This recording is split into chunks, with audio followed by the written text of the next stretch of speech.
Hello everyone, আসসালামু আলাইকুম। কি অবস্থা সবার? কেমন আছেন সবাই? আশা করি যে যেখানে আছেন সবাই মহান আল্লাহর রহমতে ভালো আছেন, সুস্থ আছেন, নিরাপদে আছেন। আলহামদুলিল্লাহ, আমরাও আপনাদের দোয়ায় আল্লাহর রহমতে ভালো আছি। নতুন দিনে নতুন আরও একটি ব্লগ ভিডিও নিয়ে আবারও আপনাদের মাঝে হাজির হলাম। আশা রাখছি আজকের এই ভিডিওটি আপনাদের কাছে বেশ ভালো লাগবে। প্রচণ্ড শীতে জনজীবন একদম অতিষ্ঠ হয়ে গেছে।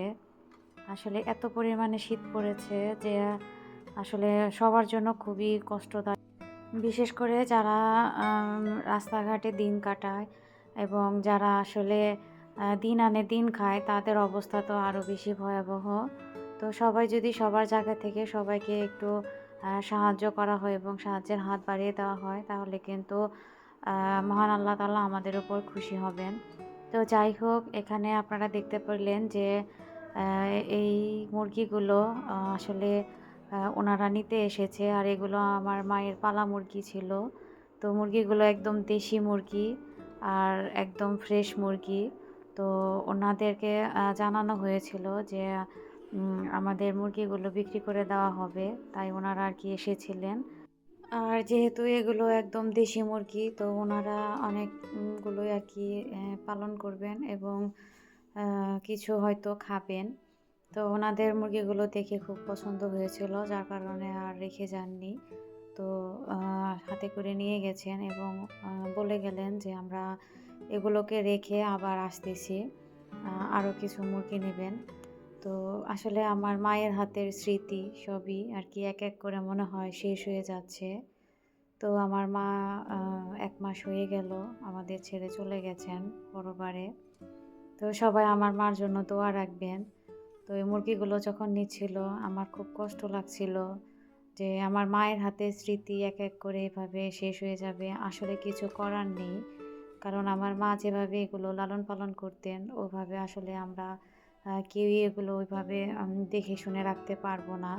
যার কারণে এই সিদ্ধান্ত নেওয়া হয়েছে। তো এক পার্টিশনের মুরগিগুলো নিয়ে গেছেন ওনারা। তো এটা হচ্ছে আরেক পার্টিশন। তো এখানকার মুরগিগুলো আর কি খাবার জন্য একদম ভালো। তো আমাদের মোরগের সংখ্যাই কিন্তু অনেক বেশি ছিল। আর শীতের কারণে মুরগিগুলো কিন্তু একদম জড়সড় হয়ে গেছে। মানুষের মতো ওদেরও অনেক কষ্ট হচ্ছে। ওরা হয়তো বলতে পারে না। কিন্তু আসলে এত পরিমাণে শীত, আমাদেরও কিছু করার নেই। আমরা যেটুকু পারছি ওদেরকে যত্নে রাখার চেষ্টা করছি।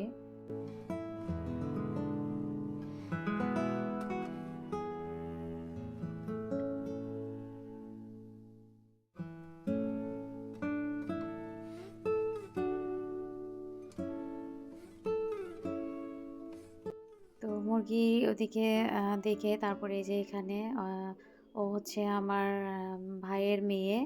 তো ও কলেজে পড়ে, তো এখানে বেশ কিছুদিন থাকবে আমাদের সাথে। তো এখানে গরম পানি করা হচ্ছে গোসল করার জন্য। তো ওকে বলছিলাম আমি করে দিই, তো ও বলছে যে না, আমি করে নিতে পারবো। কারণ আমার ওরা যেহেতু গ্রামে থাকে, ওরা কিন্তু এগুলো খুব সহজেই পারে। তো বলছে যে আমি পারবো। তো ওর কাঠি চালানো দেখে আমি বললাম যে এইভাবে ম্যাচ জ্বালালে হবে না, কাঠিটা আর কি অপচয় হবে। তো আমি বললাম যে আমার কাছে দাও, আমি করে দিচ্ছি। তো ও তখন আমার মোবাইলটা ধরে ভিডিও করছিল, আর আমি তো আগুন জ্বালিয়ে দিলাম। তো আসলে মেয়েদের সব কিছুই শিখে রাখা ভালো, কারণ কখন কোনটা কাজে লাগে আমরা তো কেউই বলতে পারি না। তো যাই হোক, আর যেহেতু একদম ছোট চুলা, তো সব মিলিয়ে আর কি খুব মজাই লাগে এখানে আগুন জ্বালাতে। তো আমার ছোট বাচ্চাটাও এখানে ওর সাথে আর কি আগুন জ্বালাচ্ছিল, খেলা করছিল। তো যাই হোক, এই যে দেখেন আমি আপনাদেরকে বললাম যে ওনারা আবার আসবে। তো এখন কিন্তু ওনারা আরও ৩ জন মানে মহিলা নিয়ে আসছে, ওনারাও নিবে। তো ওনারাই ভিতরে ঢুকে মুরগিগুলো ধরে নিচ্ছে, আর আমি একটু ভিডিও করে রাখছিলাম। কারণ আমার মায়ের শেষ স্মৃতি, আর হয়তো কখনো এভাবে মুরগি লালন পালন করা হবে না। তো এই জন্য আর কি আমি ভিডিও করছিলাম। তো মুরগিগুলো ধরতেও খুব কষ্ট হচ্ছিল ওনাদের। যেহেতু দেশি মুরগি বলতেই কিন্তু একটু চালাক চতুর থাকে, তো ওদেরকে সহজে ধরাও যায় না। তো ওনারা যাই হোক নিজেরাই ধরে ধরে আর কি নিচ্ছিল।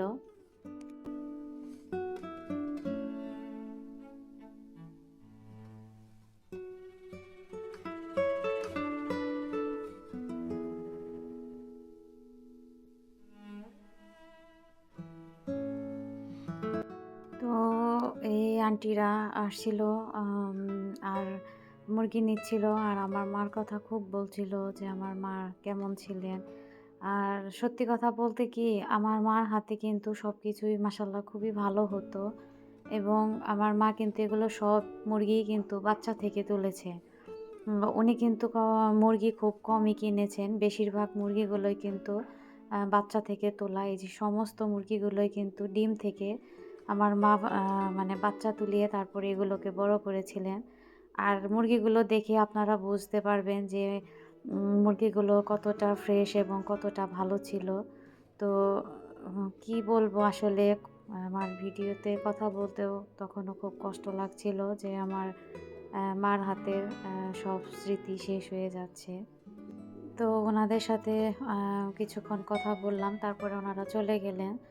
তারপর ঘরে এসে রুমে দেখি যে বাচ্চারা এভাবে লুডো খেলছে। আসলে এত শীতের মধ্যে ওরা কি করবে? ওরা বাহিরেও যেতে পারছে না, আর রোদের তো দেখাই নেই। তো সব মিলে আসলে বাচ্চারা এবং বড়রা মিলে সবাই খুব কষ্টেই আর কি দিন পাড়ি দিচ্ছে। তো যাই হোক, বাচ্চারা এভাবে আর কি দিন নিচ্ছে। তো আমি কিন্তু একদম আমার ভিডিও শেষ পর্যায়ে চলে এসেছি। তো আজকে বিদায় নিচ্ছি, ফিরে আসবো আগামীতে নতুন কোনো ব্লগ ভিডিও নিয়ে। সে পর্যন্ত আপনারা অনেক বেশি ভালো থাকবেন, সুস্থ থাকবেন, নিরাপদে থাকবেন। আল্লাহ হাফেজ। আসসালামু আলাইকুম।